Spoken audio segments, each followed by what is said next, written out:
നമസ്കാരം, ന്യൂസ് സ്കാനിലേക്ക് ഏവർക്കും സ്വാഗതം.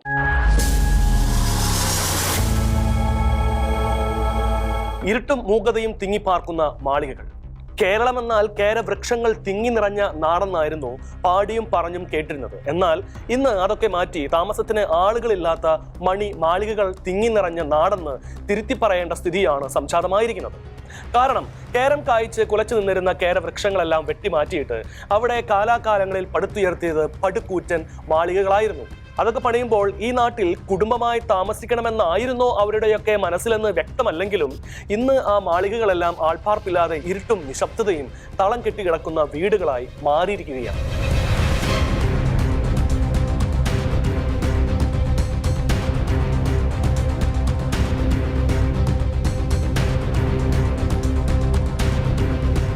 ഇത്തരത്തിൽ അടഞ്ഞുകിടക്കുന്നവയിൽ 40,000 ചതുരശ്ര അടിക്കുമേലെ വിസ്തീർണമുള്ള വീടുകളുണ്ടെന്നതാണ് വാസ്തവം. തറ വിസ്തൃതി കൊണ്ടും ആധുനിക സൗകര്യങ്ങൾ കൊണ്ടും ആരെയും അമ്പരിപ്പിക്കാൻ പോകുന്ന മാളികകളാണ് അവയിൽ ഏറെയും. 2011 സെൻസസ് പ്രകാരം കേരളത്തിൽ 11,89,144 വീടുകൾ ഒഴിഞ്ഞു കിടക്കുന്നുവെന്നാണ് കണക്കാക്കിയിരിക്കുന്നത്. ഇതിൽ 5,80,998 വീടുകൾ ഗ്രാമപ്രദേശങ്ങളിലും 6,03,146 വീടുകൾ നഗരപ്രദേശങ്ങളിലുമാണ്. എന്തുകൊണ്ടാണ് ഇത്തരത്തിലുള്ള ഒരു അവസ്ഥ കേരളത്തിൽ സംജാതമായതെന്ന ചോദ്യം ഗഹനമായി തന്നെ ഇവിടെ പലരും ചർച്ച ചെയ്യുന്നുണ്ടെങ്കിലും ഇത്തരം ചില വീടുകൾക്ക് ഇന്നും കാവലായി വാർദ്ധക്യം പേറി നിൽക്കുന്ന തലമുറകൾ കൂടി ഇല്ലാതാകുന്നതോടെ ഈ വീടുകളിലെ ഇപ്പോൾ ശേഷിക്കുന്ന നുറുങ്ങ് വെട്ടം കൂടെ അണഞ്ഞ് അവിടെ അന്ധകാരം ആധിപത്യമുറപ്പിക്കും. 1970-80 കാലഘട്ടങ്ങളിലാണ് കേരളത്തിലെ ജനങ്ങൾ അറബിപ്പൺ നാണ്യം തേടി കരകാണാ കടലിന് മീതെ ഗൾഫ് രാജ്യങ്ങളിലേക്ക് പറന്ന് തുടങ്ങിയത്. എഞ്ചിനീയറിംഗ്, മെഡിക്കൽ മേഖലയിൽ വമ്പൻ തൊഴിലവസരങ്ങൾ വെച്ചുകൊണ്ട് പ്രൊഫഷണലുകളെ കാത്ത് യൂറോപ്പ് വിളിച്ചതോടെ അവിടെ നിന്നും ഇവിടെ നിന്നും നേരിട്ട് ആളുകൾ യൂറോപ്പിലേക്കും ചേക്കേറി. കേരളത്തിൽ ഉള്ളതിനേക്കാൾ മികച്ച വിദ്യാഭ്യാസവും അതിന് തത്തുല്യമായ ജോലിയും ഇത്തരം രാജ്യങ്ങളിൽ ലഭ്യമായതോടെ കേരളം വിട്ട് അന്യരാജ്യത്ത് കുടിയേറ്റക്കാരായി തുടരുന്നതിൽ അല്പം സന്തോഷമൊക്കെ അവർക്കും തോന്നിയിട്ടുണ്ടാകാം. കാരണം മെച്ചപ്പെട്ട വിദ്യാഭ്യാസവും തൊഴിലവസരങ്ങളും കേരളത്തിൽ ഇല്ലാത്തതും ഉള്ളതിൽ ഭൂരിഭാഗവും പിൻവാതിൽ നിയമനങ്ങൾക്കായി തുറന്നിട്ടതും തൊഴിലാളികളുടെ രക്ഷകരെന്ന വ്യാജേന അവരുടെ അന്നം മുട്ടിക്കാനിറങ്ങിയ നേതാക്കന്മാരുടെ വിളയാട്ടവും പുത്തൻ സംരംഭകർക്ക് കഴുമരമൊരുക്കുന്ന തരത്തിൽ ധാർഷ്ട്യത്തോടെ പെരുമാറുന്ന പാർട്ടിക്കാരുമെല്ലാം കേരളത്തിലെ പുതു തലമുറകളുടെ ഹൃദയത്തിൽ ഏൽപ്പിച്ച പരുക്കാണ് ഇപ്പോൾ വലിയ വ്രണമായി മാറിയിരിക്കുന്നത്. സംസ്ഥാനത്ത് ആകെയുള്ള 77.16 ലക്ഷം വീടുകളിൽ 11.58 ലക്ഷവും ആൾപ്പാർപ്പില്ലാതെ ഒഴിഞ്ഞു കിടക്കുന്നുവെന്നുള്ള റിപ്പോർട്ട് കേരള പഠനം 2ാം ഘട്ടത്തിന്റെ ഭാഗമായി സെൻസസ് രേഖകളുടെ അടിസ്ഥാനത്തിൽ ശാസ്ത്ര സാഹിത്യ പരിഷത്ത് പുറത്തിറക്കിയതാണ്. കേവലം ഒറ്റപ്പെട്ട നിലയിൽ മാത്രം കരുതി അവഗണിച്ചിരുന്ന ഈ കാര്യത്തിന്റെ ഭീകരത വ്യക്തമായത് കേരളത്തിലെ പൂട്ടിയിട്ട വീടുകളുടെ എണ്ണം വ്യക്തമായിക്കൊണ്ടുള്ള ഈ റിപ്പോർട്ട് പുറത്തു വന്നതിന് ശേഷമാണ്. സ്വന്തമായി ഒരു തുണ്ട് ഭൂമിയോ തലചായ്ക്കാൻ ഒരു ചെറിയ കൂരയോ ഇല്ലാതെ 10,000 പെൻസ്റ്റോക്ക് പൈപ്പുകൾ കൂരകളാക്കി വൃത്താകൃതിയിൽ അന്തി ഉറങ്ങുമ്പോൾ ഒരു നിലാവിൽ ഒരു വീടുണ്ടായിരിക്കെ മറ്റൊരു വീട് കൂടെ നിർമ്മിച്ച് കൂമന്റെ പാർപ്പിടമാക്കി മാറ്റുന്ന NRI ബുദ്ധികൾ ഈ സമൂഹത്തിന് നൽകുന്ന സന്ദേശങ്ങൾ പലതാണ്. 2 മുതൽ 5 വരെ മുറികളുള്ള 66.19 ലക്ഷം വീടുകൾ കേരളത്തിൽ ഉള്ളതിൽ 9.43 ലക്ഷം വീടുകളും ഒഴിഞ്ഞു കിടക്കുകയാണ്. ഇതാണ് ഈ കണക്കിൽ ഏറ്റവും കൂടുതലായുള്ളത്. ഒറ്റമുറി മാത്രമുള്ള വീടുകളിൽ 1.26 ലക്ഷവും 2 മുറികളുള്ള വീടുകളിൽ 3.39 ലക്ഷം വീടുകളും 3 മുറിയുള്ള വീടുകളിൽ 3.30 ലക്ഷം വീടുകളും 4 മുറിയുള്ള വീടുകളിൽ 1.96 ലക്ഷം വീടുകളും 6 അതിൽ കൂടുതൽ ബെഡ്റൂമുകളുള്ള 4.50 ലക്ഷം വീടുകളിൽ 57,272 വീടുകളും ഈ ഭീതിതമായ അവസ്ഥയ്ക്ക് ആക്കം കൂട്ടിക്കൊണ്ട് പൂട്ടിട്ടിരിക്കുകയാണ്. സംസ്ഥാനത്ത് നിർമ്മിച്ചിട്ടുള്ള വീടുകളില്ലാത്ത കെട്ടിടങ്ങളുടെ എണ്ണമാകട്ടെ 23.25 ലക്ഷമാണ്. ഇതിൽ നഗരങ്ങളിൽ 6.03 ലക്ഷവും ഗ്രാമങ്ങളിൽ 5.85 ലക്ഷവും കെട്ടിടങ്ങൾ ഒഴിഞ്ഞു കിടക്കുകയാണ്. കേരളത്തിലെ ഏത് സ്ഥലങ്ങളിൽ പോയാലും മാസങ്ങളോളം പൂട്ടിക്കിടക്കുന്ന വീടുകൾ കാണാം. ഒരു കാലം കഴിഞ്ഞാൽ അവ ആരുടേതെന്ന് പോലും ആർക്കും അറിയാൻ കഴിയുകയില്ല. ആദ്യ തലമുറയിലെ പല പ്രവാസികളും വിശേഷിച്ച് ഗൾഫിലേക്ക് കുടിയേറിയവർ ജോലിയിൽ നിന്ന് വിരമിക്കുന്നത് മുൻകൂട്ടി കണ്ടുകൊണ്ട് കഷ്ടപ്പെട്ട് സമ്പാദിച്ച പണം ഉപയോഗിച്ച് നിർമ്മിച്ച വീടുകളാണ് അതെല്ലാം. തങ്ങളുടെ കുട്ടികൾ പിന്നീട് ഈ വീടും പരിസരവും ഒക്കെ ഉപയോഗിക്കുമെന്ന പ്രതീക്ഷയിലായിരുന്നു ഈ വീടുകളൊക്കെ ഉണ്ടാക്കിയിരിക്കുന്നത്. കുട്ടികളാകട്ടെ വിദേശങ്ങളിൽ താമസിക്കാനാണ് താല്പര്യപ്പെടുന്നത് എന്ന സ്ഥിതി വരുമ്പോൾ മാതാപിതാക്കളുടെ കാലശേഷം ഈ വീടുകൾ കാലിയാക്കുകയാണ്. ഇത്തരം ഒരു അവസ്ഥ ഭീകരമായി തുറച്ചു നോക്കപ്പെടുന്ന ഒരു ജില്ല മധ്യ തിരുവിതാംകൂറിലെ പ്രധാനപ്പെട്ട സ്ഥലമായ പത്തനംതിട്ടയാണ്. പത്തനംതിട്ട ജില്ലയിലെ ഗ്രാമങ്ങളിൽ പോയാൽ ഇന്ന് കാണാനാകുക അടഞ്ഞുകിടക്കുന്ന വൻ മാളികകളാണ്. പത്തനംതിട്ട നഗരത്തിൽ മാത്രം 2452 വീടുകൾ അടഞ്ഞു കിടക്കുന്നുണ്ടെങ്കിൽ അടൂരിൽ അടഞ്ഞു കിടക്കുന്നത് 3266 വീടുകളാണ്. മിക്ക വീടുകളിലും വയോധികർ മാത്രമാണ് താമസം. ചിലയിടങ്ങളിൽ മാതാപിതാക്കൾ മരിച്ചതോടെ വീടുകൾ കാട് കയറി നശിക്കുന്ന അവസ്ഥയിലാണ് എത്തിയിരിക്കുന്നത്. സാമ്പത്തിക മേഖലയിലും മറ്റൊരു വിചിത്രമായ പ്രതിസന്ധിയും പത്തനംതിട്ട ജില്ല നേരിടുന്നുണ്ട്. അതായത് അവിടുത്തെ ദേശീയ സാൽകൃത ബാങ്കുകളിൽ മാത്രം അവകാശികളില്ലാതെ കെട്ടിക്കിടക്കുന്നത് 111.82 കോടി രൂപയാണെന്നാണ് പുറത്തുവരുന്ന റിപ്പോർട്ടുകൾ സൂചിപ്പിക്കുന്നത്. ഏകദേശം 4 ലക്ഷത്തിലധികം അക്കൗണ്ടുകളിൽ കിടക്കുന്ന ഈ തുക നിക്ഷേപിച്ചവർ മരിക്കുകയും അവരുടെ മക്കൾ വിദേശത്ത് സ്ഥിര താമസമാക്കുകയും ചെയ്തതോടെയാണ് പണം ബാങ്കുകളിൽ തന്നെ തുടരുന്നതെന്നാണ് വിവരങ്ങൾ. ഇൻഷുറൻസ്, മ്യൂച്വൽ ഫണ്ട് നിക്ഷേപങ്ങൾ കൂടി കണക്കിലെടുത്താൽ ഇത് പല ശതകോടികൾ കടക്കുമെന്നാണ് കരുതപ്പെടുന്നത്. ഇത്തരം അവസ്ഥ പത്തനംതിട്ട ജില്ലയിൽ മാത്രമല്ല, മറിച്ച് കോട്ടയം മുതൽ ഇങ്ങോട്ട് കൊട്ടാരക്കര വരെയും പ്രകടമാണ്. ഈ വിഷയത്തെ ആധാരമാക്കി ഷെക്കേന നടത്തിയ ചർച്ചയിൽ സോഷ്യൽ മീഡിയ ആക്ടിവിസ്റ്റായ ജോൺ സാമുവൽ പറഞ്ഞത് ഇപ്രകാരമായിരുന്നു. ഫസ്റ്റ് ജനറേഷൻ മൈഗ്രൻസ് എന്ന് പറഞ്ഞാൽ they are from rural Kerala. അവര് അത്ര അർബനൈസ്ഡ് അല്ലായിരുന്നു. അവരുടെ സോഷ്യലൈസേഷൻ ഈസ് റൂറൽ. പക്ഷെ അവരുടെ മക്കളുടെ കാലം വന്നപ്പോഴത്തേന് അവരുടെ സോഷ്യലൈസേഷൻ ഈസ് ടോട്ടലി അർബൻ. അവർ ഫ്ലാറ്റുകളിൽ ജനിച്ച് സ്കൂളുകളിൽ പോയി അങ്ങനെ പോയപ്പോഴത്തേന് they look for the urban setting. അപ്പൊ രണ്ട് രീതിയിൽ സംഭവിച്ചു. ഈ മധ്യതിരുവിതാംകൂറിലുള്ളവര് തിരുവനന്തപുരത്തോട്ടും, എനിക്ക് ഉദാഹരണത്തിന് എനിക്ക് തിരുവനന്തപുരത്ത് വീടുണ്ട്, തിരുവനന്തപുരത്തോട്ടും എറണാകുളത്തോട്ടും ബാംഗ്ലൂരിലോട്ട് മാറാൻ തുടങ്ങി കുറെ പേര്. അതാണ് ഫസ്റ്റ് ഷിഫ്റ്റ് ഹാപ്പൻ. അപ്പൊ ഇവിടുത്തെ വീടുകൾ മാറ്റിയിട്ട് അവർക്ക് ഒരു അർബൻ സെറ്റിംഗിൽ വേണമെന്നുള്ളൊരു കുറെ പേര് മാറി. രണ്ടാം ജനറേഷൻ വന്നപ്പോഴത്തേന് ഇവർ ഈ വീടുകളിൽ ഇടയ്ക്കിടയ്ക്കൊക്കെ വരും. കാരണം അച്ഛനും അമ്മയും ഉള്ളിടത്തോളം കാലം this become A vacation home for them. ആ വെക്കേഷൻ ഹോം എന്ന് പറയുമ്പോൾ ഒരു മാസത്തിൽ 2 മാസം അല്ലെങ്കിൽ 1 മാസം വന്ന് താമസിക്കുന്നു, പിന്നെ പോകുന്നു, ഒരു വെക്കേഷൻ ഹോം. പക്ഷെ തേർഡ് ജനറേഷൻ മൈഗ്രൻസ് വരുമ്പോഴത്തേന് ഈ they don't know the language, അവർക്ക് ഭാഷ ഇല്ല. അവര് പിന്നെ they are tourist here.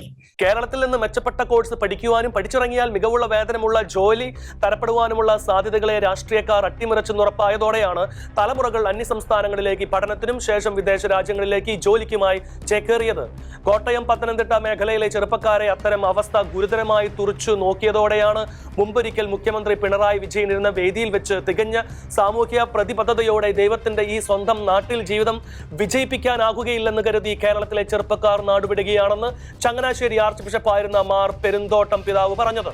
Zero Malabar സഭ വിശ്വാസികൾ ഇന്ന് ലോകമെങ്ങുമായിട്ട് വ്യാപിച്ചു കിടക്കുന്ന ഒരു സമൂഹമാണ്. പക്ഷെ ഞങ്ങൾക്ക് ഒരു വേദനയും ആശങ്കയും ഉണ്ട്. ഈ സഭയുടെ ഈറ്റില്ലമായ കേരളത്തിൽ ഞങ്ങൾ അനുദിനം കുറഞ്ഞുകൊണ്ടിരിക്കുന്ന സമൂഹമായി മാറുന്നു. ഈ മനോഹര ദൈവത്തിൻ്റെ ഈ നാട്ടിൽ ജീവിതം വിജയിപ്പിക്കാൻ സാധിക്കയില്ല എന്നുള്ള ഒരു ഫീലിംഗ് ഇന്ന് പലരുടെയും മനസ്സിൽ തളം കെട്ടി നിൽക്കുകയാണ്. അതിനാൽ ഇവിടുന്ന് രക്ഷപ്പെടാൻ വേണ്ടി എവിടെയെങ്കിലും പോകണമെന്നുള്ള ഒരു മനോഭാവം ഞങ്ങളുടെ സഭയുടെ മാത്രം കാര്യമല്ല, ഈ നാട്ടിലെ യുവജനങ്ങളുടെ ഒരു പ്രശ്നമാണ്. അത് തീർച്ചയായിട്ടും ഒരു പരിഹാരം ഉണ്ടാകണം. ഈ നാട്ടിൽ ജീവിക്കാനും ജീവിച്ച് വിജയിക്കാനും അന്തസ്സായ ജോലി ചെയ്ത് ജീവിക്കുവാനുള്ള സാഹചര്യം ഉണ്ട് എന്ന് ബോധ്യപ്പെടുത്തുവാൻ തീർച്ചയായിട്ടും ഞാൻ ബഹുമാനപ്പെട്ട മുഖ്യമന്ത്രി ഇവിടെ ഉണ്ടല്ലോ, ഇവിടുത്തെ ഭരണ കൈകാര്യം ചെയ്യുന്ന സർക്കാരിനും ഉത്തരവാദിത്വമുണ്ട് എന്ന് ഞാൻ ആത്മാർത്ഥമായിട്ട് വിശ്വസിക്കുകയാണ്. നമ്മുടെ ഉന്നത വിദ്യാഭ്യാസ മേഖലയൊക്കെ ശക്തമായി മുൻപോട്ട് പോവുകയാണെന്നും വിദ്യാഭ്യാസത്തെ ചൊല്ലി ആരും ആശങ്കപ്പെടേണ്ടതില്ലെന്നുമൊക്കെ അന്ന് മുഖ്യമന്ത്രി അതിന് മറുപടിയായി പറഞ്ഞിരുന്നു. എന്നാൽ 10 വർഷത്തെ ഇടത് ഭരണം കൊണ്ട് കേരളത്തിൽ വിശേഷിച്ച് ഒന്നും സംഭവിച്ചില്ല എന്ന് മാത്രമല്ല, കേരളത്തിലെ വിശേഷിച്ച് നാം സംസാരിച്ചു കൊണ്ടിരിക്കുന്ന പത്തനംതിട്ടയിലെ കലാലയങ്ങൾ പോലും അടച്ചുപൂട്ടൽ ഭീഷണി നേരിട്ടുകൊണ്ടിരിക്കുകയാണ്.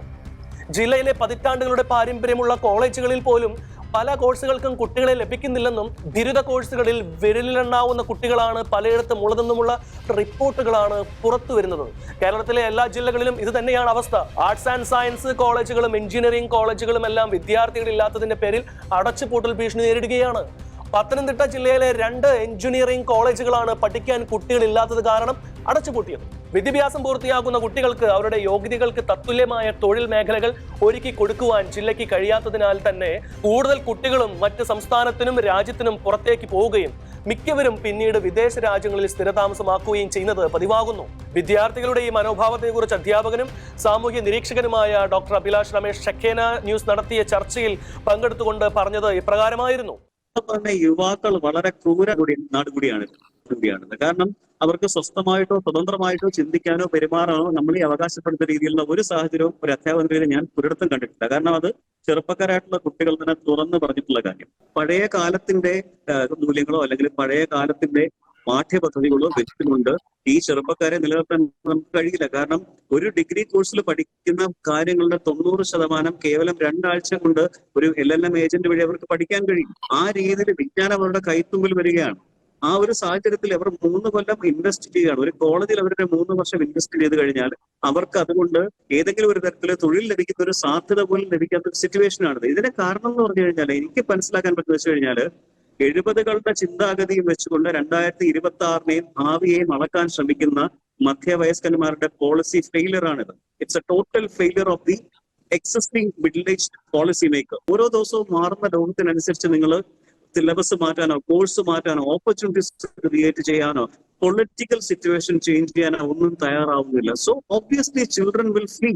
ഒരു ആദ്യം കിട്ടുന്ന പണ്ട് +2 വരെയോ ഡിഗ്രി വരെയോ നിൽക്കുമെങ്കിൽ ഇപ്പോൾ ഡിഗ്രിയും അല്ല +2 അല്ല 10ാം ക്ലാസ് കഴിഞ്ഞ് എങ്ങനെ നാട് വിടാം എന്നാണ് കുട്ടികൾ ആലോചിക്കുന്നത്. അപ്പം ഒരു ഗ്ലോബലൈസ്ഡ് വേൾഡിന്റെ സാധ്യതയിലേക്ക് കുട്ടികൾ പോകുമ്പോൾ അവരെ ജഡ്ജ് ചെയ്യുന്ന കണ്ണുകൊണ്ട് നിന്ന് അവരെ നോക്കുന്നതിന് പകരം അവരെ ചേർത്ത് നിർത്താനും അവർക്കൊപ്പം നിന്ന് പ്രവർത്തിച്ചുകൊണ്ട് അവരെ കൂടി ഉൾക്കൊള്ളിക്കാനുള്ള മനോഭാവം ആ ഒരു മനോസ്ഥിതി വിശാലമാക്കാൻ ഇവർക്ക് കഴിയുന്നില്ല എന്നത് സാഡ് റിയാലിറ്റിയാണ്. 2011 ഔദ്യോഗിക സെൻസസും 2026 പത്തനംതിട്ട ജില്ലയിലെ ജനസംഖ്യാ കണക്കുകളും അനുസരിച്ച് പത്തനംതിട്ട ജില്ലയിലെ ആകെ ജനസംഖ്യ 11,97,412 ആണ്.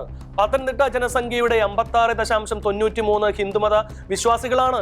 പത്തനംതിട്ട സംസ്ഥാനത്തെ ക്രിസ്ത്യാനികൾ മൊത്തം ജനസംഖ്യയുടെ 38.12% ഇരിക്കുകയാണ്. 4% മുസ്ലിം ജനസംഖ്യ.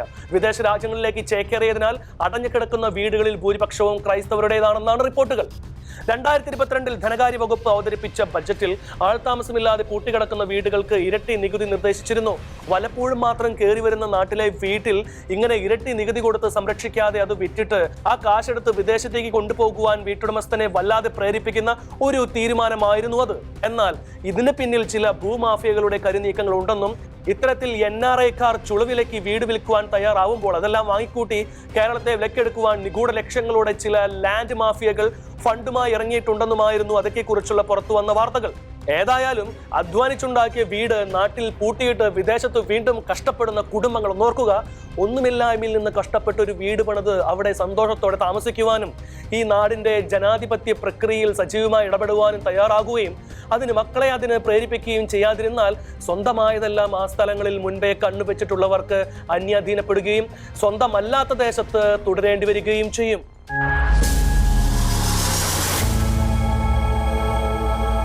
അതിഥി തൊഴിലാളികൾ എന്ന് ചിലർ ഓമനപ്പേരിട്ട് വിളിക്കുന്ന അന്യസംസ്ഥാന തൊഴിലാളികളുടെ ഹബ്ബായി മാറിയിരിക്കുന്ന ഒരു സ്ഥലമാണ് എറണാകുളം ജില്ലയിലെ പെരുമ്പാവൂർ. ധാരാളം ഫാക്ടറികളും മറ്റ് നിർമ്മാണ മേഖലകളും ധാരാളമായുള്ള പെരുമ്പാവൂരിലേക്ക് വർഷങ്ങൾക്ക് മുൻപ് വന്ന് തമ്പടിച്ചവർ മെല്ലെ കൂട്ടമായി അങ്ങോട്ട് എത്തുകയും അവിടെ പടർന്നു പിടിച്ചുകൊണ്ട് പല മേഖലകളിലേക്ക് വ്യാപിക്കുകയും അവരിൽ ബംഗ്ലാദേശിൽ എത്തിയവരെ ആസൂത്രിതമായ ചില പ്രത്യേക അജണ്ടകൾ മുൻനിർത്തിക്കൊണ്ട് വ്യാജ ID കാർഡുകൾ പോലും ഉണ്ടാക്കി കൊടുത്തുകൊണ്ട് അവരെ അവിടെ സ്ഥിരമാക്കുവാൻ ശ്രമം നടത്തുന്നുവെന്നുള്ള വാർത്തകളും പുറത്തു വന്നിട്ടുണ്ട്. ഏതായാലും പെരുമ്പാവൂരിന്റെ മുക്കിലും മൂലയിലും ഒഴിഞ്ഞുകിടക്കുന്ന വീടുകളും കടമുറികളും എല്ലാം വലിയ തുകയ്ക്ക് തന്നെ വാടകയ്ക്കെടുത്ത് ഇവിടെ തമ്പടിച്ചിരിക്കുന്ന ഇവരുടെ വിന്യാസ മേഖലയ്ക്ക് സമീപത്തുകൂടെ തദ്ദേശീയരായ ആൺകുട്ടികൾക്കോ പെൺകുട്ടികൾക്കോ ഒന്നും വഴി നടക്കുവാൻ പോലും ആകാത്ത വിധത്തിൽ ഇവരിലെ അധമ കൂട്ടങ്ങളുടെ വിളയാട്ടങ്ങൾ വർദ്ധിച്ചിരിക്കുകയാണെന്ന് മുൻപ് തന്നെ റിപ്പോർട്ടുകൾ വന്നിരുന്നു. മയക്കുമരുന്നുകളും ലഹരി പദാർത്ഥങ്ങളും മദ്യവുമെല്ലാം ഉപയോഗിക്കുന്ന ഇത്തരക്കാർ വൈകുന്നേരങ്ങളിൽ കൂട്ടമായി പാതയോരത്ത് തമ്പടിച്ചിരിക്കുന്നതിനെ കുറിച്ച് മുമ്പും പരാതികൾ ഉയർന്നിരുന്നു.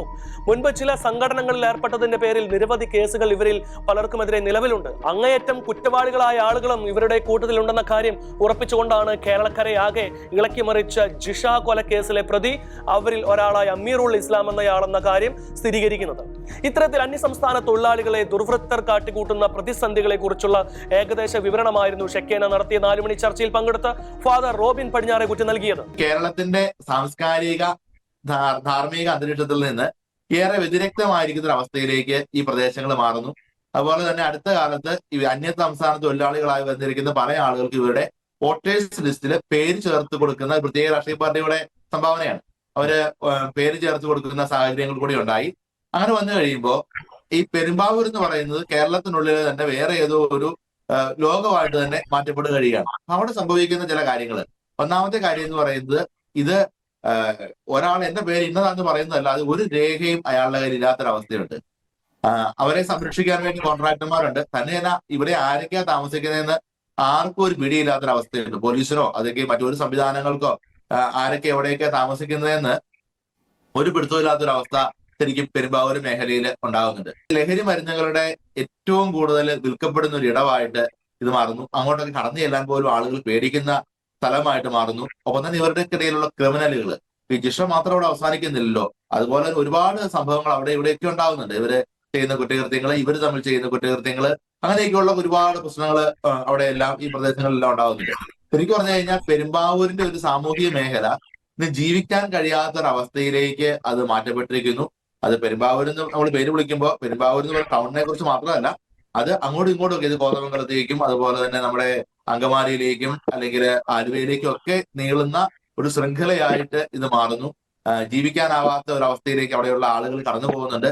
സാംക്രമിക രോഗങ്ങൾ, എയ്ഡ്സ് പോലുള്ള സാംക്രമിക രോഗങ്ങൾ ഇവർക്കിടയിൽ വളരെ വ്യാപകമാകുന്നുണ്ട് എന്ന് വാർത്തകൾ വരുന്നുണ്ട്.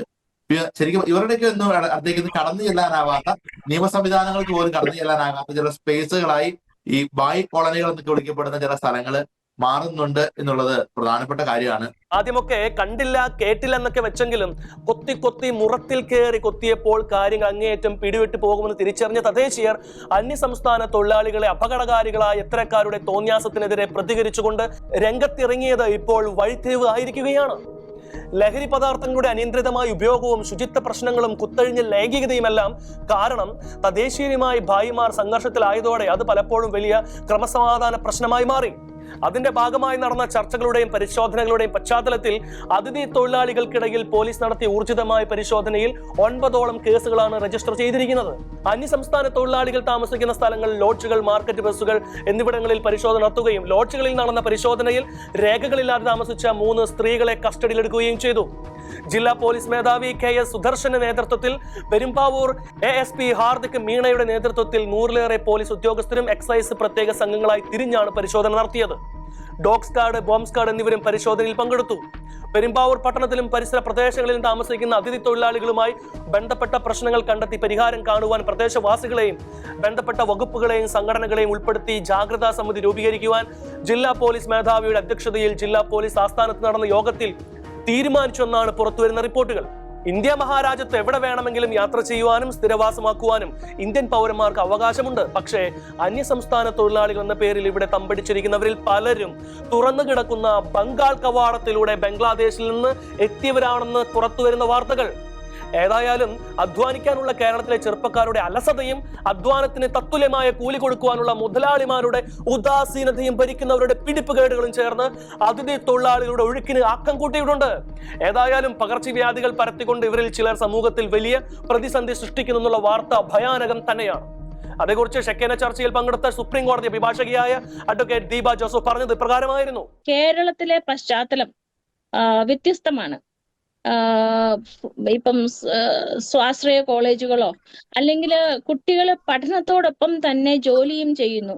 വിദേശത്തേക്ക് പോയി കഴിഞ്ഞു കഴിഞ്ഞാൽ അവർക്കുണ്ടാകുന്ന മെച്ചങ്ങള്, ഞാൻ ഇക്കണോമിക്കലി മാത്രമല്ല ഉദ്ദേശിക്കുന്നത്. അപ്പൊ അത് ഒത്തിരി നമ്മൾ ഉദ്ദേശിക്കുന്നതിലും അപ്പുറത്താണ്. ആ ഒരു കാഴ്ചപ്പാടിലേക്ക് നമ്മുടെ കുട്ടികളെ സ്വപ്നം കാണിക്കാനോ വളർത്താനോ അവരെ അതിലേക്ക് കൊണ്ടുപോവാനോ നമ്മുടെ സർക്കാരുകൾ തയ്യാറാവാത്തിടത്തോളം കാലം നമ്മുടെ കുട്ടികൾ ഇവിടുന്ന് പോകും, കുടിയേറ്റം നടത്തും. ഇപ്പോ ഈ ഭായിമാര് അല്ലെങ്കിൽ ഈ അതിഥി തൊഴിലാളികൾ ഓമന പേരിൽ വിളിക്കുന്ന ആസാമീസും ബീഹാറീസും ബംഗാളീസും ഒഡീസക്കാരനും ഇല്ലെങ്കിൽ കേരളത്തിന്റെ അവസ്ഥ സത്യമായിട്ടും താറുമാറാകും. കച്ചവടം, ഈ സെയിൽസ്മാൻ ആയിട്ട് നിൽക്കുന്നത് പോയിട്ട് കടകളിൽ നിന്നല്ല, കൃഷിപ്പണിക്കെന്നല്ല, എല്ലാ കാര്യങ്ങളിലും ഇപ്പം അവരാണ് നമ്മളെക്കാട്ടി കൂടുതൽ അവർക്കാണ്. ഇപ്പം നമ്മളെക്കാട്ടി മലയാളം അവർ സംസാരിക്കും. അപ്പൊ ചോദിച്ച് മേടിച്ചതല്ലേന്ന് ചോദിച്ചു കഴിഞ്ഞാൽ അവർക്കും ജോലി ആവശ്യമുണ്ടായിരുന്നു. പക്ഷേ നമ്മള് ഈ ഇരിക്കേണ്ടിടത്തിരുന്നാലേ ചിരക്കേണ്ടവനും ചിരക്കുള്ളൂ എന്ന് പറഞ്ഞ പോലെ ഇന്ന് നമ്മളെ അവര് എക്സ്പെൽ ചെയ്തോണ്ട് അവരിപ്പോ ഒരു സ്ഥലം, ഇപ്പൊ പെരുമ്പാവൂർ എന്ന് പറഞ്ഞാൽ എനിക്ക് തോന്നുന്നത് അതിഥി തൊഴിലാളികളുടെ അല്ലെങ്കിൽ ആയമാരുടെ അല്ലെങ്കിൽ ഈ ഭായിമാരുടെ ഒരു സ്ഥലമായിട്ട് മാറിക്കഴിഞ്ഞു. അവിടെ അവര് എന്തൊക്കെയാ ചെയ്യണത്? ലഹരി അല്ലെങ്കിൽ മറ്റ് സംഭവങ്ങളൊക്കെ ഇവര് ഇതിന്റെ വിപണനവും ഇതിന്റെ ഉൽപാദനവും ഒക്കെ നടത്തിയപ്പോ എവിടെയായിരുന്നു നമ്മുടെ സർക്കാർ? നമ്മുടെ പല മാന്യന്മാരായ ഭർത്താക്കന്മാരെയും ഒരു അവരോട് ബൈ ബൈ ഒക്കെ പറഞ്ഞിട്ട് അവരുടെ ഭാര്യമാർ ഈ അതിഥി തൊഴിലാളികളുടെ ഭാര്യമാരായി പോയിട്ടുണ്ട്. അല്ലെങ്കിൽ നമ്മുടെ ഇന്നത്തെ കാലത്തെ ചെറുപ്പക്കാര് 35-നും 45-നും ഇടയ്ക്ക് കല്യാണം കഴിക്കാൻ പെണ്ണ് കിട്ടാൻ നിൽക്കുന്ന ഇഷ്ടം പോലെ പുരുഷന്മാരെ നിൽക്കുമ്പോഴാണ് ഈ അതിഥി തൊഴിലാളികൾ വന്ന് നമ്മുടെ സുന്ദരിമാരായ പെണ്ണുങ്ങളെ കൊണ്ട് പോകുന്നത്.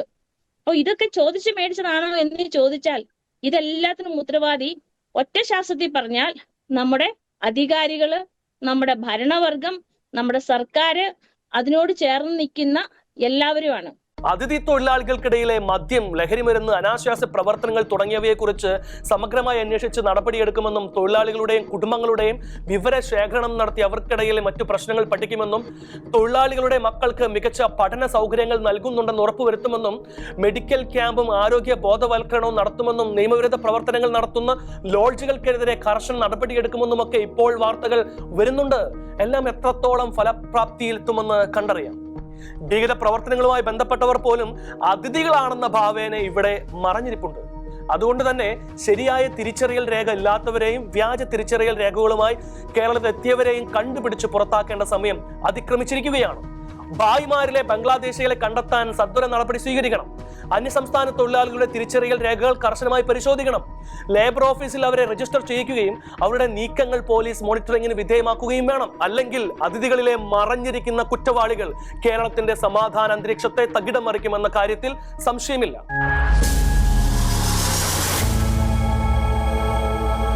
കഴിഞ്ഞ കുറെ നാളുകളായി യൂറോപ്പിൽ ആകമാനം തീവ്രവാദികൾ നടത്തിക്കൊണ്ടിരിക്കുന്ന കത്തിയാക്രമണങ്ങളും സ്ഫോടനങ്ങളും വെടിവെപ്പുകളും ഇടിവണ്ടി ആക്രമണങ്ങളും ആ രാജ്യങ്ങളുടെ സ്വസ്ഥതയെ ഇല്ലാതാക്കിയിരിക്കുകയാണ്. ചെറിയ ഇടവേളയ്ക്ക് ശേഷം അത്തരത്തിലുള്ള ആക്രമണങ്ങൾ വീണ്ടും ആവർത്തിക്കുകയാണ്.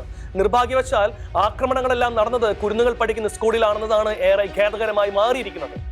കഴിഞ്ഞ ദിവസം ഏവരെയും നടുക്കിക്കൊണ്ടായിരുന്നു കാനഡയിലെ ബ്രിട്ടീഷ് കൊളംബിയയിലുള്ള ടംബ്ലർ റിഡ്ജ് സെക്കൻഡറി സ്കൂളിലേക്ക് പാഞ്ഞെത്തിയ 18-കാരിയായ ട്രാൻസ്ജെൻഡർ അക്രമി നടത്തിയ വെടിവെപ്പിൽ 10 പേരാണ് ദാരുണമായി കൊല്ലപ്പെട്ടത്. വെടിവെപ്പിൽ 25ഓളം പേർക്ക് പരിക്കേൽക്കുകയും അതിൽ പലരുടെയും നില ഇവ ഗുരുതരമായി തുടരുകയും ചെയ്യുന്നുവെന്നാണ് പുറത്തുവരുന്ന വിവരങ്ങൾ. ആക്രമണത്തിനിടെ പ്രതിയും കൊല്ലപ്പെട്ടു. വെടിയുതിർത്ത ശേഷം അക്രമി സ്വയം വെടിവെച്ച് മരിക്കുകയായിരുന്നെന്നാണ് പ്രാഥമിക നിഗമനം. സംഭവവുമായി ബന്ധമുണ്ടെന്ന് സംശയിക്കുന്ന മറ്റ് 2 പേരെ കൂടി മരിച്ച നിലയിൽ കണ്ടെത്തി.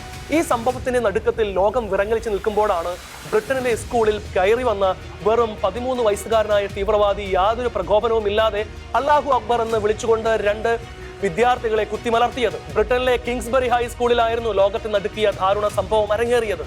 സ്കൂളിൽ വിദ്യാർത്ഥിയല്ലാത്ത 13കാരൻ ഉച്ചഭക്ഷണ സമയത്ത് സ്കൂൾ ക്ലാസ്സിലെത്തി കത്തി പുറത്തെടുത്ത് ഒരു വിദ്യാർത്ഥിയുടെ കഴുത്തിലും പുറകിലും കുത്തുകയായിരുന്നു. കുത്തേറ്റ് കുട്ടിയും മറ്റു വിദ്യാർത്ഥികളും നിലവിളിച്ചുകൊണ്ടിരിക്കുമ്പോൾ അവരുടെ മുൻപിൽ വെച്ച് തന്നെ 12 വയസ്സുള്ള മറ്റൊരു കുട്ടിയെ കൂടെ കുത്തി വീഴ്ത്തുകയായിരുന്നു. 2 കുരുന്നുകളെ കുത്തി വീഴ്ത്തിയ ശേഷം ഓടി രക്ഷപ്പെട്ട പ്രതിയെ 1 മണിക്കൂറിന് ശേഷം സമീപത്തുള്ള മോസ്കിന്റെ പരിസരത്ത് നിന്നും കണ്ടെത്തി അറസ്റ്റ് ചെയ്യുകയായിരുന്നു. പ്രത്യയശാസ്ത്രപരമായി പ്രേരിതമായ ആക്രമണമാണെന്ന് സംശയിക്കുന്നു എന്നാണ് അന്വേഷണത്തിന് നേതൃത്വം നൽകുന്ന സ്കോട്ട്ലൻഡ് യാർഡ് വ്യക്തമാക്കിയത്. ഇവിടെ ശ്രദ്ധിക്കേണ്ട കാര്യം കേവലം 13 വയസ്സ് മാത്രം പ്രായമുള്ള ഒരു ചെക്കനാണ് കൊലപാതകി എന്നതാണ്. 8ാം ക്ലാസ്സിൽ പഠിക്കേണ്ട പ്രായത്തിൽ കൊലപാതകിയും എളിയിൽ തിരികെ കടന്നു വന്ന് സഹപാഠികളാകാൻ പോകുന്ന 2 കുട്ടികളെ കൊല്ലുകയും അവർ പ്രാണന് വേണ്ടി പിഴയുമ്പോൾ തന്റെ ദൈവസങ്കല്പത്തിന്റെ നാമം വിളിക്കുകയും ചെയ്യണമെങ്കിൽ ഈ ചെറുപ്രായത്തിൽ തന്നെ ആ കുരുന്നു പയ്യന്റെ തലച്ചോറിനെ തീവ്രവാദത്തിന്റെ ഭീകര ചിതലുകൾ എത്രത്തോളം കാർന്ന് തിന്നിട്ടുണ്ടാകും. ഇസ്ലാമിക രാഷ്ട്രങ്ങളിൽ പോലും ഇല്ലാത്ത വിധത്തിൽ അങ്ങേയറ്റം ഉദാരവും അശാസ്ത്രീയവുമായ കുടിയേറ്റ നിയമങ്ങളുമായി അഭയാർത്ഥികൾ എതിരേറ്റ ബ്രിട്ടൻ വൻ ദുരന്തത്തിലേക്കാണ് നടക്കുന്നത്.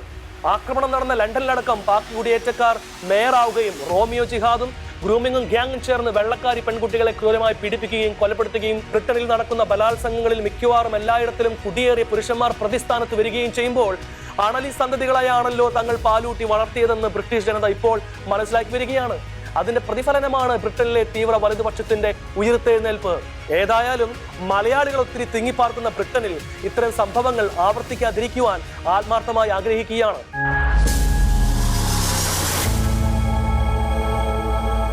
ന്യൂസ് കാൻ സമാപിക്കുന്നു.